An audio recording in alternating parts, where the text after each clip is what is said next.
நீதிமொழிகள் 13ஆம் அதிகாரம். ஞானமுள்ள மகன் தகப்பனுடைய போதகத்தை கேட்கிறான். பரிகாசக்காரனோ கடிந்து கொள்ளுதலுக்கு செவிகொடான். மனுஷன் தன் வாயின் பலனால் நன்மையை புசிப்பான். துரோகிகளின் ஆத்துமாவோ கொடுமையை புசிக்கும்.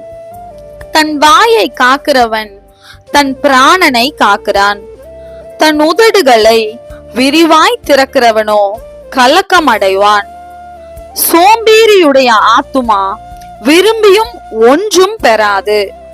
ஜாக்கிரதையுள்ளவர்களுடைய ஆத்துமாவோ புஷ்டியாகும். நீதிமான் பொய் பேச்சை வெறுக்கிறான். துன்மார்க்கனோ வெட்கமும் லெச்சையும் உண்டாக்குகிறான். நீதி உத்தம மார்க்கத்தானை தற்காக்கும். துன்மார்க்கமோ பாவியை கவிழ்த்து போடும். ஒன்றுமில்லாதிருக்க தன்னை செல்வனாக பாராட்டுகிறவனும் உண்டு. மிகுந்த செல்வம் இருக்க தன்னை தரித்திரனாக பாராட்டுகிறவனும் உண்டு. மனுஷருடைய ஐஸ்வர்யம் அவன் பிராணனை மீட்கும். தரித்திரனோ மிரட்டுதலை கேளாதிருக்கிறான். நீதிமான்களின் வெளிச்சம் சந்தோஷிப்பிக்கும். துன்மார்க்கரின் தீபமோ அணைந்து போம். அகந்தையினால் மாத்திரம் வாது பிறக்கும். ஆலோசனையை கேட்கிறவர்களிடத்திலோ ஞானம் உண்டு. வஞ்சனையால் தேடின பொருள் குறைந்து போம். கைப்பாடாய் சேர்க்கிறவனோ விருத்தி அடைவான். நெடுங்காலமாய் காத்திருக்குதல் இருதயத்தை இளைக்க பண்ணும். விரும்பினது வரும்போதோ ஜீவ விருட்சம் போல் இருக்கும். திருவசனத்தை அவமதிக்கிறவன் நாசம் அடைவான். கற்பனைக்கு பயப்படுகிறவனோ பலன் அடைவான். ஞானவான்களுடைய போதகம் ஜீவ ஊற்று. அதனால் மரண கண்ணிகளுக்கு தப்பலாம். நற்புத்தி தயையை உண்டாக்கும்.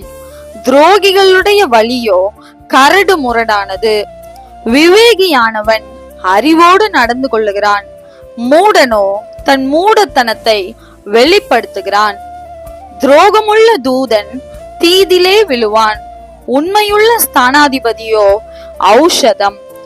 புத்திமதிகளை தள்ளுகிறவன் தரித்திரத்தையும் லட்சையையும் அடைவான்.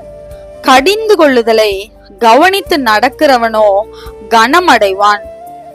வாஞ்சை நிறைவேறுவது ஆத்மாவுக்கு இனிது. தீமையை விட்டு விலகுவது மூடருக்கு அருவருப்பு. ஞானிகளோட சஞ்சரிக்கிறவன் ஞானம் அடைவான். மூடருக்கு தோழனோ நாசம் அடைவான். பாவிகளை தீவினை தொடரும்.